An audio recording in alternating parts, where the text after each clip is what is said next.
الله وبركاته. الشمار كفوني سلامتا سني درسي سنتمو في النفا واي سنن سلاسي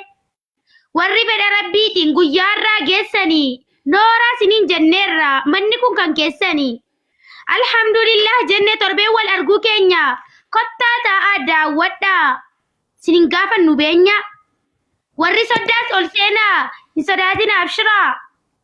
karaa sin barsiifnee sin keessaa baafna shira warri 66 kan 80 aandii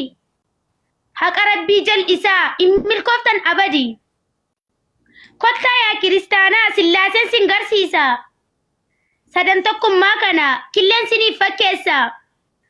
hanqaaquun duubni isaa qolaan haguugameera keessi isaa adiif keelloon waliin marfamee jira qola dudduubaa kana akka baatti of fudhanne adii keessaa sana immoo manfas quddusii jenne keelloo shekillee keessaa bakkee yesus haa buufnu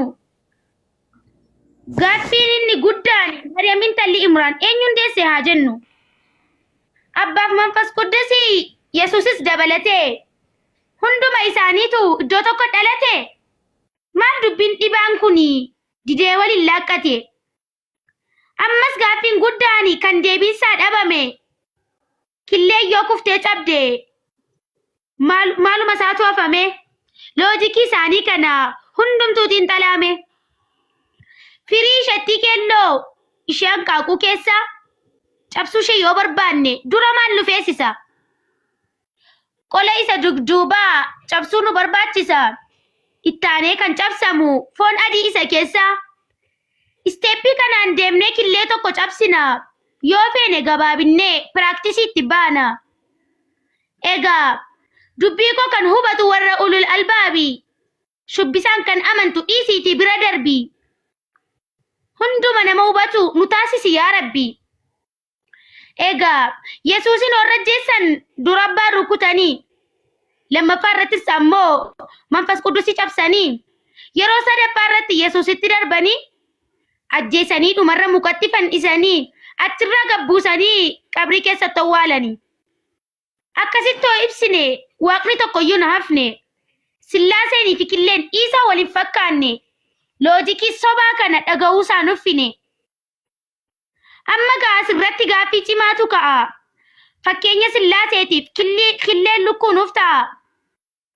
fakkeenyaadha killee immoo eenyu ta'uu danda'a Maryamidha yoon jedhe afaanitti na ulfaata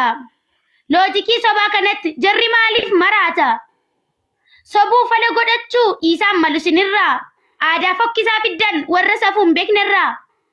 ifaan ifa dubbate macaafni waa'ee rabbii wanta ragaatti hin qabneen hin ta'ina akka jabbii dhugaasin itti himnee ganaaf sin saalfachiifna nu warra haqa beeku biyyas dhugaa dhaalchifna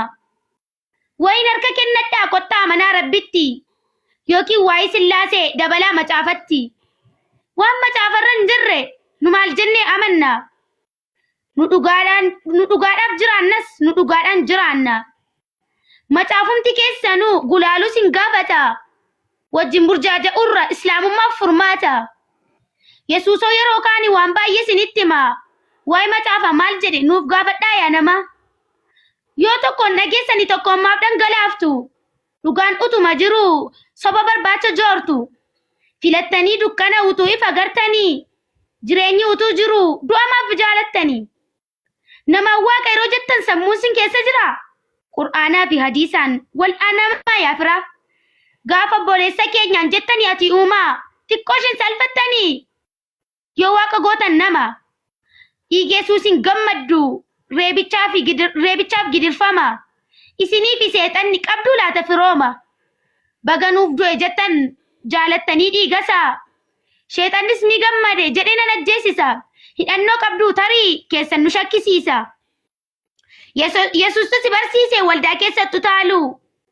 mana araqee ooltee machooftee of wallaalu mirga isatu kennee fi dubartoonni lallabu haqarraa isa deebistee ilmaan soba qallabu isatu sin barsiise sadii deebisuu tokkotti a'aadana Allah jenne nu baqanne rabbitti nuti alhamdulillah qulqullina nu barsiisa ragaa malee dubbachuun baay'ee nu saalfachiisa guyyaatti 5 dhiqannee rabbii tokkoof salaanna. Karooraaf yaada keenyaaf nuti isa kadhanna. Deeggarsa yoo barbaannes isaaf gargaarsifanna. Nu rabbi akkasii qabna qulqulluu hundaa olii. Islaamummaadha qabna amantii hundarra qaalii. Xumuruuf hin deema'an kanan qabu walaloo. Waan qabdan as dhiyeessaa gubaa kaa gadi galoo. Warri waloonis taanaan kan taatan gaazixeessaa. Nashiidaas ta'u kan feetan fidaa as nuuf dhiyeessaa. Ogummaa qabdaniin kottaa nu jajjabeessaa. Sheer koppii liinkii godhaa hunduu qarree fi qeerroo. Namni dhufe akka daawwatu jajjaboota akka feerroo. Walaloof gaazexeessummaan warra bahu qoodasaa. Yoo ofiif dadhabillee ilmaan itti guddisaa. Garee akkasii jira jedhaati namaan gahaa. Dadhabbii keessan har'aaf jazaan rabbi irraa ta'a. Wanti